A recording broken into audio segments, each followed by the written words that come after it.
En un video anterior estuvimos considerando las traducciones antiguas de la Biblia y ahora queremos pensar en este video en las traducciones castellanas contemporáneas, las traducciones que leemos habitualmente.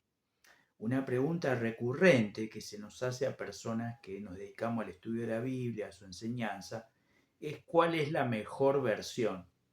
De hecho, muchas veces nos preguntan qué versión usás vos, como pensando, bueno, la versión que use esta persona debe ser la mejor versión posible o existente o conocida.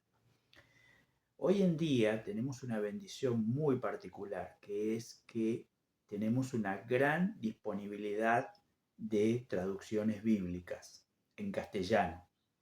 Cada una de esas traducciones tiene virtudes y defectos de acuerdo a los criterios que usaron los equipos de traducción para hacer el trabajo.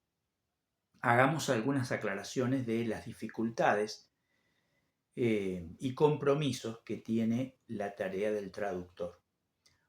Hay un dicho italiano muy antiguo que dice traduttore traditore, ¿no? Todo traductor es un traidor. ¿Por qué? Bueno, porque no hay una manera definitiva, absoluta, perfecta, totalmente eficaz de rendir un texto de un idioma a otro, y mucho menos un texto de un idioma antiguo, de una cultura muy distinta a la cultura de los destinatarios del texto.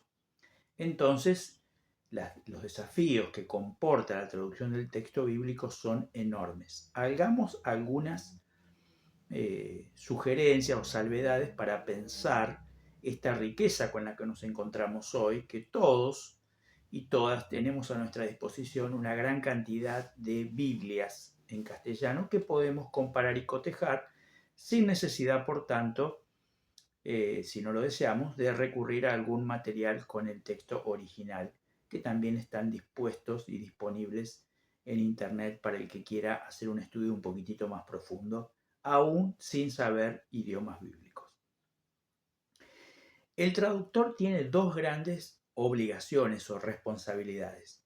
Una es ser lo más fiel posible al texto original, a los manuscritos originales, pero la segunda obligación, tan importante como la primera, es ser fiel a los destinatarios del texto, de manera que el texto quede accesible en lengua popular, en lengua comprensible, en la lengua más cercana a la hablada y a la pensada y a la escrita contemporánea posible.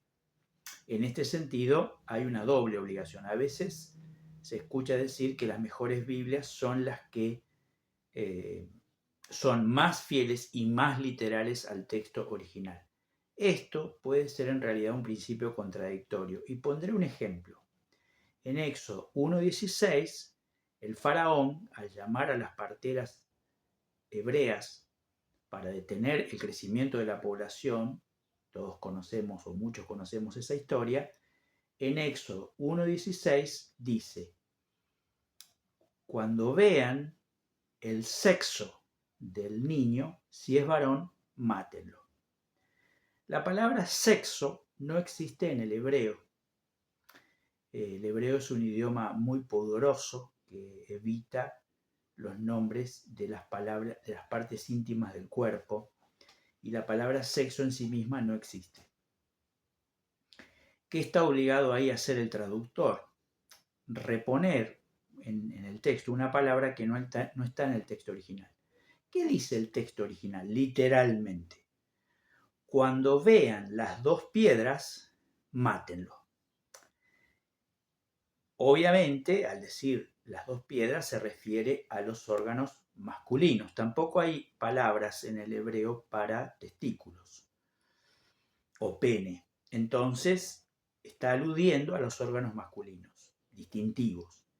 Si ustedes ven las dos piedras, un traductor que fuera tan literalista y tan literal que tradujera las dos piedras, generaría primero un texto en castellano bastante molesto de leer, bastante poco literario, y también podría dejar en confusión a lectores desprevenidos que no tuvieran tan claro de qué va el texto.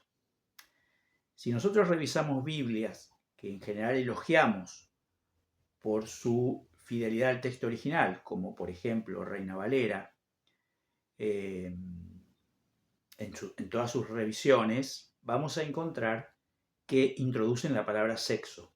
Cuando vean el sexo, la palabra sexo no está en el texto original, pero nos ayuda muchísimo a los lectores modernos y en castellano para entender el sentido del texto. Es decir, un principio de la traducción es que la inteligibilidad del texto, su comprensión, es un principio superior aún a la literalidad. Porque en realidad lo que tienen que hacer las versiones de la Biblia es traducir sentidos, comprensiones. Así que esto es muy importante para tenerlo en cuenta. El traductor tiene que honrar el texto original, pero también tiene que honrar a los lectores contemporáneos. Otro elemento que también tenemos que tener en cuenta al pensar traducciones contemporáneas es que cuanto más moderna es la traducción y el cotejo con los textos originales, mejores materiales habrá tenido el traductor para hacer su trabajo. ¿Y esto por qué? Porque el avance y el progreso de los estudios sobre papiros antiguos, el descubrimiento de papiros en los últimos 50, 60, 70 años, por ejemplo, los rollos del Mar Muerto y otros textos, hoy nos permiten tener un mejor conocimiento y mejores materiales para el traductor que los que contó, por ejemplo, Casiodoro de Reina hacia el 1600, o Erasmo de Rotterdam cuando también hacia el 1500 creó el Textus Receptus que usaron Reina y Valera para hacer su traducción. Es decir, que hay un progreso en el conocimiento de los textos originales que permite un mejor conocimiento de los papiros, permite cotejar mejor textos que pueden ser controversiales y llegar a mejores resultados de traducción. Aquí es muy importante este principio que estamos explicando, que es que el gran objetivo de la Biblia es hacerlo comprensible a la cultura contemporánea y al lector contemporáneo.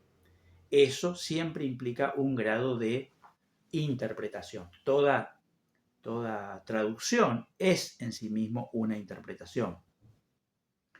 Y al traducir, el traductor tiene que interpretar para poder decidir qué palabra ha de colocarse en determinado texto.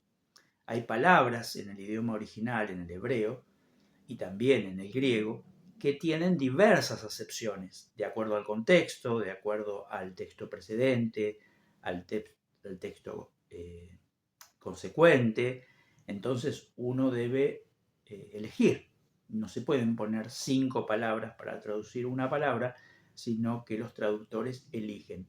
Eso hace que haya distintas versiones. No tiene que ver con un error del traductor, no tiene que ver con una mejor o peor Biblia, sino que tiene que ver con una decisión del equipo editorial y del equipo de traducción que prefiere una palabra, un concepto a otro. También, por ejemplo, aún el uso de las mayúsculas. Nos hemos acostumbrado, por ejemplo, a través de Reina Valera, que la mayor cantidad de veces que aparece la palabra espíritu aparece con mayúscula. ¿Siempre se refiere al Espíritu Santo como persona? Bueno, otras traducciones quizás consideran que en algunos casos no y prefieren introducir la palabra espíritu con minúscula en algunos contextos. Es decir, hay un montón de decisiones que afectan la traducción y que hacen que un equipo de traductores prefiera una respuesta o una solución a un problema de traducción, porque realmente son problemas de traducción, desafíos de traducción, y otro equipo editorial y de traductor puede tomar otra decisión. También es importante tener en cuenta que de esas traducciones de la Biblia hay comunidades receptoras, y las comunidades receptoras tienen memoria. Justamente a través de las Biblias más canónicas, por ejemplo, Reina Valera. Tuvimos una época en América Latina donde Reina Valera 60, antes 1909.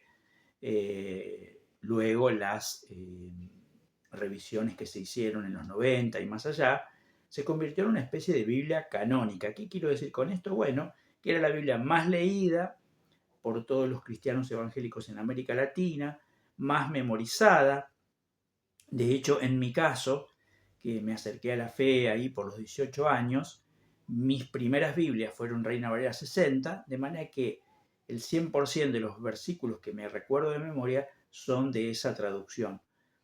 ¿Qué sucede cuando una Biblia se convierte en tan canónica? Es prácticamente la única Biblia que se lee o que se lee en el 90% de las iglesias, en el 90% de los casos. Esas elecciones de Reina Valera y de los equipos de revisión se convierten en canónicos.